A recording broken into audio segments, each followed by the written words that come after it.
Selamat siang Ibu, perkenalkan nama saya Purnama Eka Putra. Di video kali ini saya akan membahas materi mengenai 9.1, The Impact of Business on the Natural Environment. Yang pertama ada jelaskan satu kasus nyata lokal atau internasional di mana sebuah perusahaan menyebabkan kerusakan lingkungan dan apa yang terjadi dan bagaimana penyelesaiannya. Pertama, saya membawa kasus perusahaan yang menyebabkan kerusakan lingkungan, yaitu deforestasi dan kebakaran hutan untuk perkebunan kelapa sawit di Indonesia. Lalu, apa yang terjadi?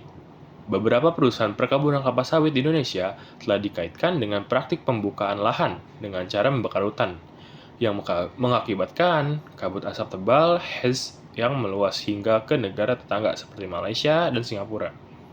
Deforestasi ini tidak hanya menghancurkan habitat satwa liar, seperti orang hutan, tetapi juga melepaskan karbon dalam jumlah besar ke atmosfer, yang memperparah perubahan iklim.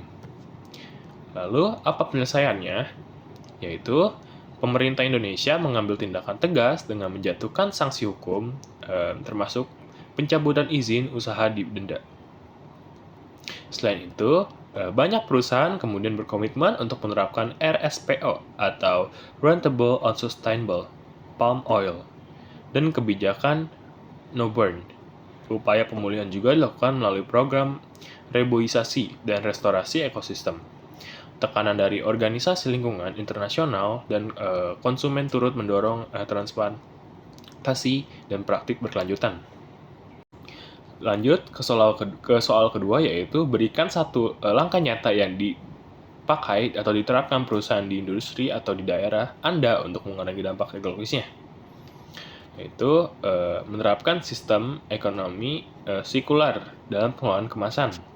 Contoh penerapannya yaitu seperti makanan dan minuman di Saboga dapat menggunakan kemasan ramah lingkungan yang dapat didaur ulang atau terolah dengan alami. Mengurangi sampah plastik dengan mengganti wadah plastik sekali pakai dengan bahan yang dapat digunakan kembali. Berkolaborasi dengan program daur ulang seperti Price Packaging and Reselling Association for Indonesia Sustainability Enforcement yang diinisiasi oleh Coca-Cola di Indonesia, Unilever, dan lainnya untuk mengelola limbah kemasan. Manfaatnya apa? Tentu saja, langkah ini tidak hanya mengurangi beban TPA atau tempat pembuangan akhir, tetapi juga menghemat biaya organisasi dalam jangka panjang, sekaligus membangun citra positif di mata konsumen yang semakin peduli akan lingkungan.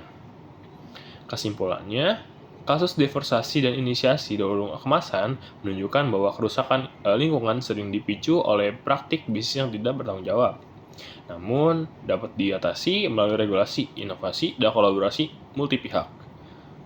Perusahaan yang ingin bertumbuh berkelanjutan harus mengintegrasikan prinsip ekonomi sirkular dan tanggung jawab sosial ke dalam strategi intinya. Sekian penjelasan materi hari ini. Saya Purnama. Sekian, terima kasih.